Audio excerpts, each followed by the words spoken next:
Hello friend, मैं Sunil Kumar storm classes में आपका स्वागत है। हम आशा करते हैं कि आप लोग अच्छे होंगे। दोस्तों, हम लोग देख रहे हैं प्राचीन इतिहास। प्राचीन इतिहास में पिछली वीडियो में हम लोगों ने देखा इंडस वैली सिविलाइजेशन एंड वैदिक सिविलाइजेशन। ये हम लोग देख चुके हैं। जो वीडियो में इसके प्रीवियस ईयर के क्वेश्चन पूछे गए थे उसको हम लोग देख चुके हैं। अगर आपने वो वीडियो नहीं देखा है तो इस चैनल पे अपलोड है, जाकर देख लीजिए। आज हम लोग देखेंगे जैन एवं बौद्ध धर्म के बारे में। तो आइए शुरू करते हैं। देखिए, पहला क्वेश्चन है, गौतम बुद्ध ने, यहाँ देखिए बीच में खाली स्थान है, में धम्मचक्र प्रवर्तन सूत्र, जिसे आज बोला जाता है धर्म चक्र प्रवर्तन सूत्र का उपदेश दिया। तो ये उपदेश कहाँ दिया था? देखिए, जब गौतम बुद्ध को ज्ञान प्राप्त हो गया था, जहाँ पहला उपदेश दिया था उसे ही धर्म चक्र प्रवर्तन सूत्र बोला जाता है। आज उसे बोला जाता है धर्म चक्र प्रवर्तन सूत्र। तो ये उपदेश दिया था उन्होंने सारनाथ। सारनाथ कहाँ है? वाराणसी जिले में ये सारनाथ पड़ता है। वहाँ पे सबसे पहला उपदेश दिया था बुद्ध ने। आइए अगला क्वेश्चन देखते हैं।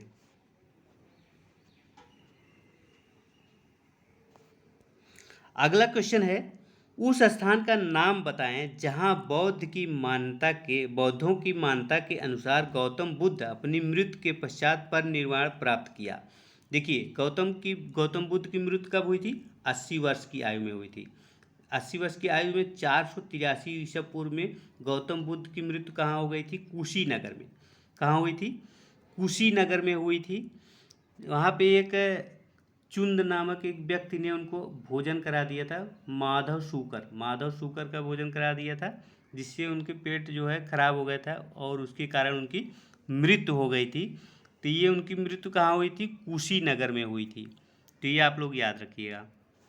आइए अगला क्वेश्चन देखते हैं।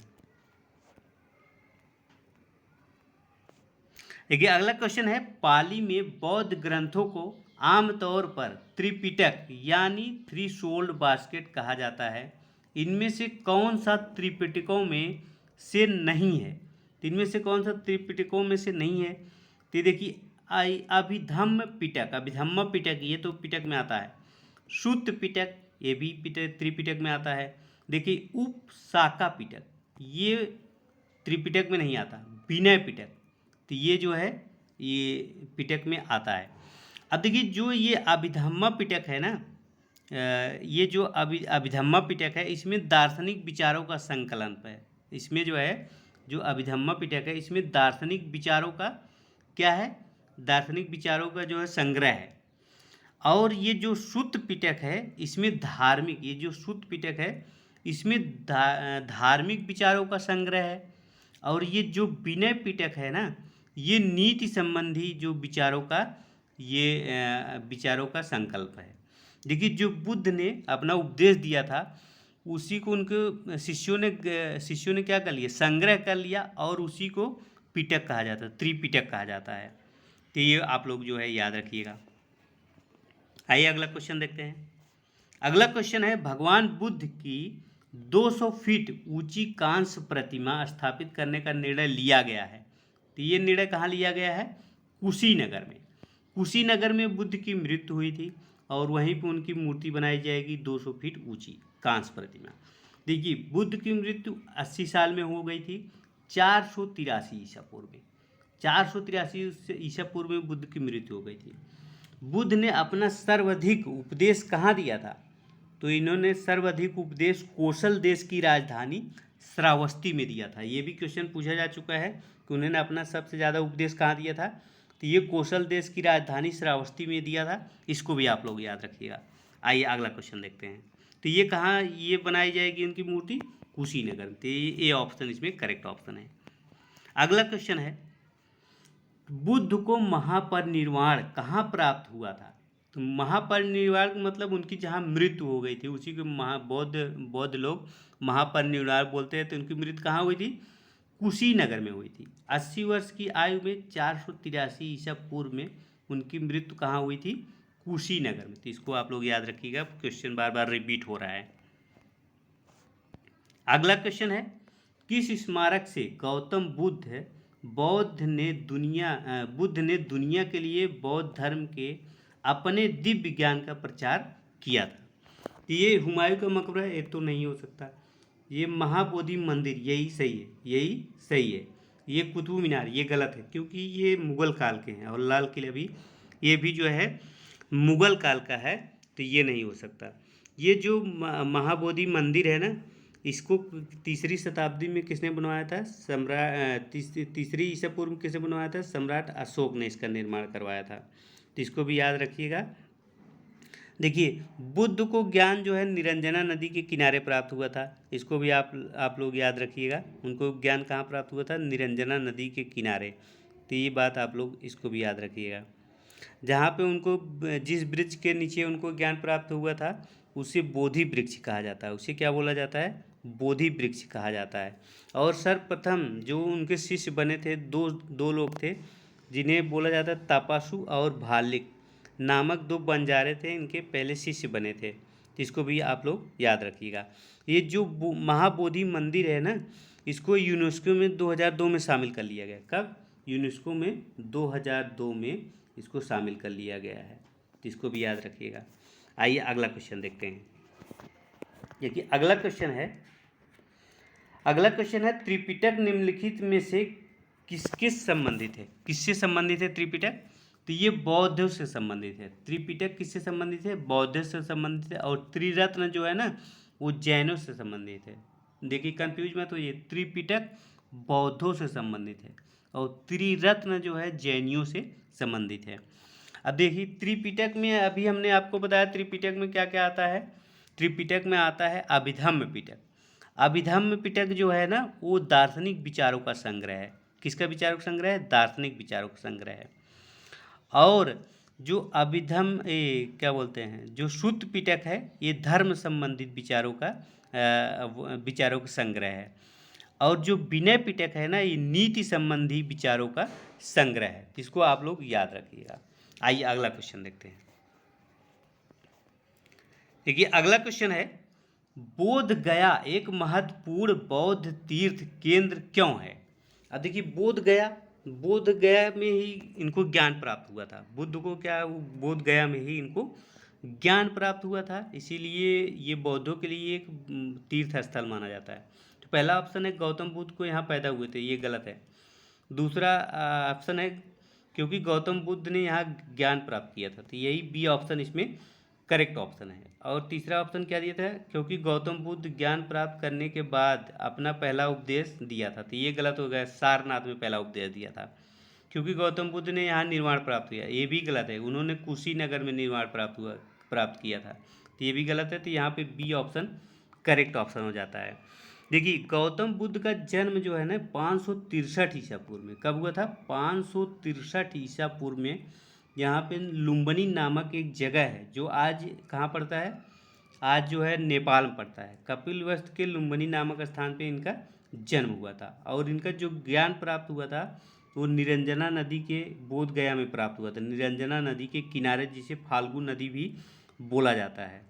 और जो इन्होंने अपना पहला उपदेश कहाँ दिया था? तो सारनाथ में दिया था। सारनाथ में, इसको ऋषि पत्तनम भी बोला जाता है, और उसी को धर्मचक्र प्रवर्तन सूत्र भी कहा गया है। और इनकी मृत्यु कब हुई थी? इनकी मृत्यु 483 ईसा पूर्व में कुशीनगर में हुई थी। कहाँ हुई थी? कुशीनगर में हुई थी। 80 वर्ष की आयु में इनकी मृत्यु हो गई थी। तो ये सब आप लोग याद रखिएगा। आइए अगला क्वेश्चन देखते हैं। देखिए अगला क्वेश्चन है, बुद्ध ने अपना पहला उपदेश कहाँ दिया था? तो बुद्ध ने अपना पहला उपदेश कहाँ दिया था? सारनाथ में। कहाँ दिया था? सारनाथ में दिया था। वाराणसी जिले में आता है ये सारनाथ। तो ये भी आप लोग याद रखिएगा। आइए अगला क्वेश्चन देखते हैं। अगला क्वेश्चन है, बौद्धों के लिए उत्तर प्रदेश में स्थित सारनाथ क्यों महत्वपूर्ण है? अब क्यों महत्वपूर्ण है? क्योंकि बुद्ध ने वहाँ पे पहला उपदेश दिया था, इसीलिए सारनाथ बौद्धों के लिए बहुत महत्वपूर्ण हो जाता है। तो यहाँ पर देखिए भगवान बुद्ध ने सारनाथ में ज्ञान प्राप्त किया था, ये गलत है। ज्ञान प्राप्त उनको कहाँ हुआ था? बोध गया में ज्ञान प्राप्त हुआ था। भगवान बुद्ध को जन्म सारनाथ में होता, तो ये भी गलत है। ये उनका जन्म लुम्बिनी में हुआ था। भगवान बुद्ध को सारनाथ में महापरिनिर्वाण देहांत हुआ था, तो ये भी गलत है। कुशीनगर में उनका देहांत हुआ था। ज्ञान प्राप्त करने के बाद भगवान बुद्ध ने सारनाथ में अपना पहला उपदेश दिया था, तो यही करेक्ट ऑप्शन है। तो डी ऑप्शन इसमें करेक्ट ऑप्शन है। तो आइए अगला क्वेश्चन देखते हैं। देखिए अगला क्वेश्चन है, कि मनुष्य जीवन का सर्वोत्तम ध्येय है कैवल्य, जिसका अर्थ है तो कैवल्य मतलब ये इच्छाओं पर विजय प्राप्त करना होता है। ये जैन धर्म में आता है। कैवल्य जो है ये क्या होता है, इच्छाओं पर विजय प्राप्त करने को ही हम लोग जैन धर्म वाले कैवल्य बोलते हैं। अब देखिए यहाँ पे इच्छाओं पर विजय प्राप्त करना कौन से ऑप्शन में है, तो सी ऑप्शन इसमें करेक्ट ऑप्शन है। तो आइए अगला क्वेश्चन देखते हैं। देखिए अगला क्वेश्चन है, 24वें जैन तीर्थंकर या अंतिम तीर्थंकर थे, तो ये महावीर स्वामी थे। ये देखिए जो जैन धर्म के 24 तीर्थंकर हुए हैं उसमें से जो अंतिम तीर्थंकर हुए वो महावीर स्वामी हुए थे। देखिए इसमें से जो पहले तीर्थंकर थे उसे क्या बोला जाता है, उन्हें ऋषभ देव बोला जाता है। पहले तीर्थंकर कौन थे, ऋषभ देव, इसको भी आप लोग याद रखिएगा। और 23वें तीर्थंकर कौन थे, ये पार्श्वनाथ थे। और 24वें तीर्थंकर कौन थे, महावीर स्वामी थे। देखिए जो 23वें तीर्थंकर थे पार्श्वनाथ ना, उन्होंने ये 4 महाव्रत बताए, सत्य अहिंसा अस्तेय तथा अपरिग्रह का प्रतिपादन किया। लेकिन महावीर स्वामी ने उनमें एक ब्रह्मचर्य जोड़ दिया, तो इसमें 5 हो गए। इसमें कितने हो गए, 5 महाव्रत हो गए। तो आप लोग याद रखिएगा, सत्य अहिंसा अस्तेय अपरिग्रह और 5वां है ब्रह्मचर्य। तो इसको आप लोग याद रखिएगा।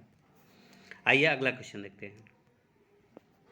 अब देखिए पहले जैन तीर्थंकर कौन थे, तो अभी हमने बताया ऋषभ देव पहले जैन जो है तीर्थंकर थे।